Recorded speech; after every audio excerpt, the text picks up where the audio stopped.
Ada sebuah negara kepulauan kecil di Eropa yang sering digambarkan sebagai destinasi wisata yang sangat ramai. Meskipun ukurannya kecil, negara ini menarik banyak pengunjung sepanjang tahun dan kerap terasa padat. Di peta, negara ini tampak seperti titik kecil di tengah Laut Mediterania. Luas wilayahnya hanya sekitar 316 km persegi, tetapi dihuni oleh sekitar 600.000 penduduk. Negara ini adalah Malta, yang juga merupakan anggota Uni Eropa. Sebagai negara kepulauan, Malta tidak memiliki perbatasan darat dengan negara lain. Semua perjalanan internasional dilakukan melalui laut atau udara. Bahasa resminya adalah bahasa Malta dan bahasa Inggris, sehingga komunikasi jarang menjadi kendala bagi wisatawan. Bagi pengunjung yang fasih berbahasa Inggris, tidak ada kebutuhan mendesak untuk mempelajari bahasa lokal secara mendalam sebelum berkunjung. Mari kita menelusuri kehidupan di Malta yang penuh dengan fakta menarik, dengan melihat sisi positif dan negatifnya. Kita akan mengamati aktivitas sehari-hari masyarakat dari pagi hingga malam hari, untuk memahami bagaimana kehidupan di pulau ini berlangsung. Bahkan pada bulan-bulan terdingin seperti Januari atau Februari, suhu rata-rata di Malta tetap berada di sekitar 15 derajat Celcius. Karena letaknya di kawasan Mediterania, penduduk setempat menikmati cuaca cerah hampir sepanjang tahun. Saat fajar menyingsing, banyak orang mulai beraktivitas di luar rumah. Sebagian adalah penduduk lokal yang berangkat kerja, sementara yang lain adalah wisatawan yang mulai menjelajahi kota sejak pagi. Bagi mereka yang memiliki waktu luang, pagi hari sering dimanfaatkan untuk berolahraga. Banyak orang berjalan kaki atau jogging sebagai bagian dari rutinitas harian. Ada yang melakukannya sendiri, ada pula yang mengajak anjing peliharaan mereka. Di berbagai tempat terdapat tanda yang mengingatkan pemilik hewan untuk menjaga kebersihan lingkungan. Meskipun sedang musim dingin, beberapa orang tetap pergi ke pantai untuk berjemur atau berenang. Pemandangan ini mungkin terasa unik, karena banyak pantai di Malta, terutama di ibu kota Valletta, didominasi oleh bebatuan dan tebing kapur, bukan pasir. Untuk mencapai laut, seringkali tersedia tangga logam yang dipasang di sepanjang garis pantai, karena permukaan batu bisa licin. Selain berjemur, kawasan tepi laut juga menjadi tempat bersantai. Banyak orang berjalan-jalan atau berkumpul bersama teman. Di pagi hari, suasana relatif tenang dan cocok untuk menikmati waktu santai. Di beberapa sudut, terlihat para pria lanjut usia yang menghabiskan waktu dengan memancing. Sebagian besar dari mereka adalah nelayan rumahan yang menangkap ikan untuk konsumsi pribadi, bukan untuk dijual. Diet Mediterania yang kaya akan ikan sering dikaitkan dengan harapan hidup yang tinggi, bahkan hingga usia 80-an. Hal ini menjadi salah satu ciri khas gaya hidup di kawasan tersebut. Jika Anda mencari suasana yang tenang di Malta, pagi hari sebelum tengah hari adalah waktu terbaik. Pada saat itu, jalanan masih lenggang, kafe-kafe belum terlalu ramai, dan suasana kota terasa damai. Ini juga merupakan waktu ideal untuk menjelajahi lorong-lorong sempit atau mengambil foto. Namun, ketika siang mendekat, situasi berubah cukup drastis. Jumlah wisatawan meningkat, jalanan menjadi lebih padat, dan kebisingan kota mulai terasa. Aktivitas di seluruh pulau meningkat dengan cepat, menciptakan suasana yang jauh lebih sibuk. Salah satu keluhan utama penduduk adalah kemacetan lalu lintas. Meskipun wilayahnya kecil, jumlah kendaraan sangat tinggi. Pada tahun 2025, diperkirakan terdapat lebih dari 450.000 kendaraan di Malta. Dengan jumlah penduduk sekitar 600.000 orang, kondisi ini menjadi kepadatan lalu lintas sebagai tantangan serius dalam kehidupan sehari-hari di pulau ini. Kondisi tersebut berarti kira-kira 3 dari setiap 4 orang memiliki mobil. Selain itu, banyak wisatawan juga menyewa kendaraan untuk menjelajahi pulau dengan lebih cepat, yang semakin menambah beban pada jalan-jalan yang sudah padat.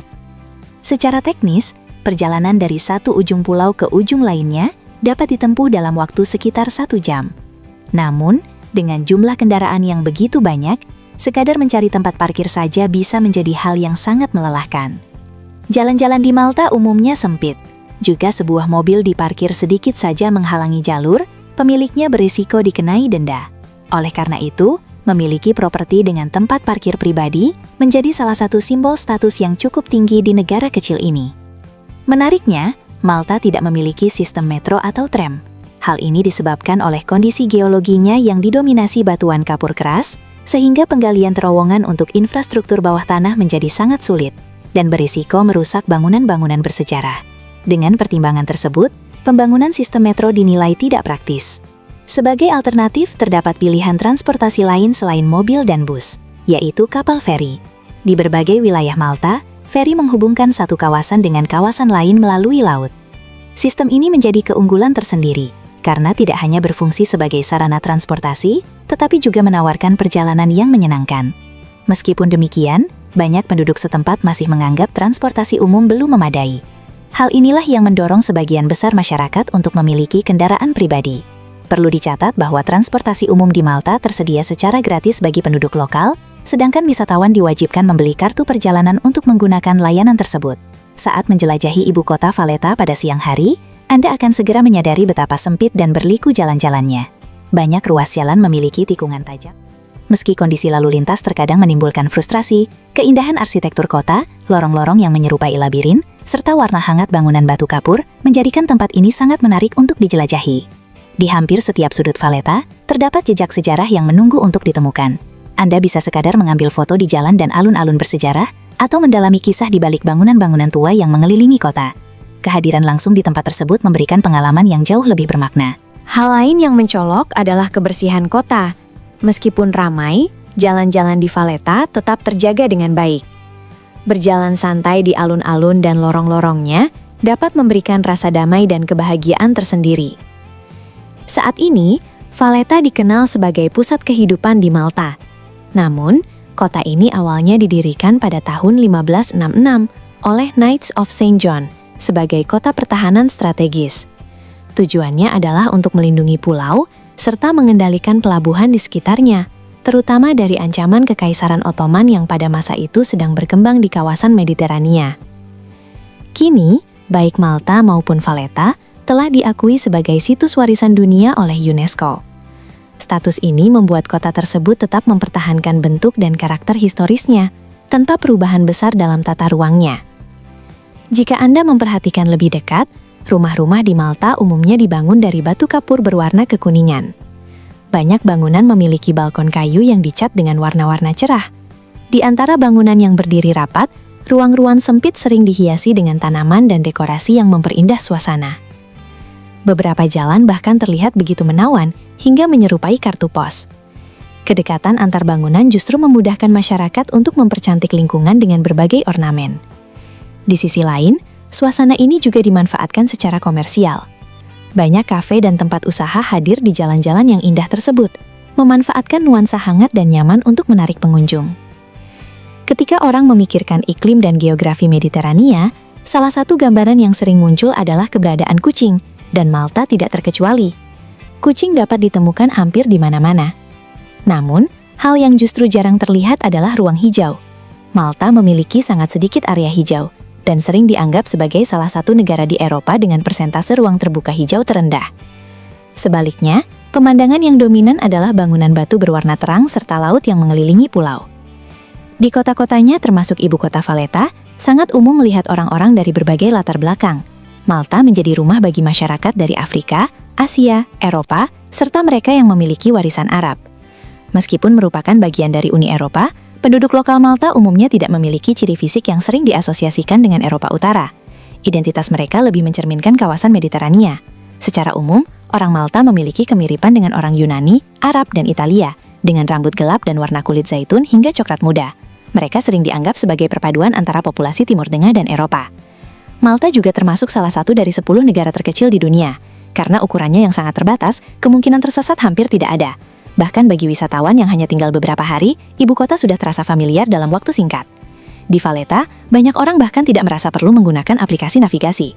Diperkirakan sebagian besar penduduk saling mengenal, sehingga interaksi sosial dan ekonomi terbentuk secara alami. Namun, ukuran yang kecil juga dapat menimbulkan tekanan psikologis.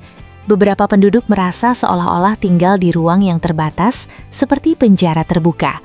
Seiring waktu, keindahan arsitektur dan jalan-jalan bersejarah yang memukau wisatawan bisa terasa biasa bagi mereka yang tinggal di sana. Keterbatasan ruang juga membuat pilihan untuk mencari tempat yang tenang menjadi sangat terbatas, sementara kehadiran wisatawan dan kepadatan lalu lintas terus berlangsung. Hal ini dapat mengurangi rasa privasi dan kebebasan individu. Dari segi ekonomi, keterbatasan lahan berdampak pada tingginya biaya hunian. Karena pembangunan tidak selalu mampu mengikuti permintaan, banyak orang harus membayar sewa tinggi untuk tinggal di bangunan lama. Membeli rumah bagi masyarakat umum menjadi hal yang sulit.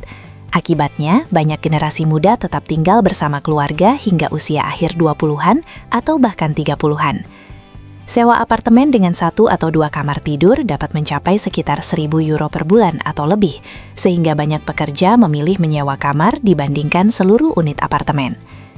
Sebagai anggota Uni Eropa, Malta menggunakan euro sebagai mata uang. Peluang kerja relatif terbatas dan sebagian besar berfokus pada sektor pariwisata dan pendidikan. Malta juga dikenal sebagai salah satu pusat pembelajaran bahasa Inggris terbesar di dunia. Setiap tahun, puluhan ribu orang dewasa muda datang untuk belajar bahasa Inggris yang secara signifikan meningkatkan jumlah populasi usia muda di negara ini. Hal ini terlihat dari banyaknya mahasiswa berusia 20-an yang memenuhi jalanan. Para mahasiswa ini tidak hanya mendukung sektor pendidikan, tetapi juga mendorong pertumbuhan industri lain seperti akomodasi, kuliner, dan hiburan. Selain terkenal dengan arsitektur bersejarah dan pantainya, Malta juga dikenal secara global karena kehidupan malamnya yang semarak. Kehidupan malam di sini merupakan perpaduan antara wisatawan dan mahasiswa internasional yang bersosialisasi bersama. Bahkan pada musim dingin, suasana malam tetap ramai. Setelah beraktivitas sepanjang hari, banyak orang keluar untuk bersantai. Berbeda dengan pagi hari yang identik dengan olahraga, aktivitas malam lebih berfokus pada hiburan dan interaksi sosial. Salah satu pusat kehidupan malam paling terkenal adalah Pacefield, yang dikenal sebagai kawasan hiburan utama di dekat Valletta. Area ini dipenuhi lampu terang, jalanan yang sibuk, serta berbagai klub malam yang didominasi pengunjung berusia 18 hingga 30 tahun. Suasana di Pacefield berpusat pada musik, tarian, dan konsumsi alkohol. Karena jarak antar tempat sangat dekat, pengunjung dapat dengan mudah berpindah dari satu klub ke klub lain dalam waktu singkat. Hal ini menciptakan pengalaman yang dinamis dan beragam. Namun, kehidupan malam ini juga memiliki sisi negatif. Kepadatan yang tinggi serta konsumsi alkohol berlebihan dapat memicu berbagai masalah, seperti perilaku tidak tertib. Selain itu, beberapa tempat menjual minuman dengan harga sangat murah, yang meskipun menarik, dapat menimbulkan kekhawatiran terkait kualitas dan kesehatan. Kehidupan malam di Malta umumnya lebih menarik bagi kaum muda lajang dibandingkan keluarga atau pasangan menikah. Meski demikian, tidak semua orang keluar malam untuk berpesta. Banyak yang sekadar berjalan santai menikmati suasana kota. Orang-orang biasanya berpakaian kasual namun tetap rapi, mencerminkan tingkat keamanan yang relatif baik. Berjalan di malam hari umumnya aman, meskipun sesekali terlihat tunawisma yang tidak membahayakan. Jika merasa lapar di larut malam, masih banyak restoran cepat saji dan toko yang buka. Namun, trotoar yang sempit dan jumlah kendaraan yang tinggi dapat membuat perjalan kaki kurang nyaman. Keramaian sering menyebabkan pejalan kaki saling bersenggolan. Pada malam musim dingin, suhu dapat turun hingga sekitar 5-6 derajat Celcius, sehingga orang biasanya mengenakan pakaian hangat. Menjelang tengah malam, suasana perlahan mulai mereda, dan orang-orang kembali ke rumah. Mereka yang tidak memiliki kendaraan pribadi biasanya menggunakan feri atau bus sebagai sarana transportasi. Secara keseluruhan, Malta menawarkan lingkungan yang relatif aman, beriklim hangat, serta kaya akan interaksi sosial dan budaya. Namun, bagi mereka yang mempertimbangkan untuk tinggal dalam jangka panjang, penting untuk memahami bahwa negara ini sangat kecil, dengan biaya hidup yang tinggi dan ruang eksplorasi yang terbatas.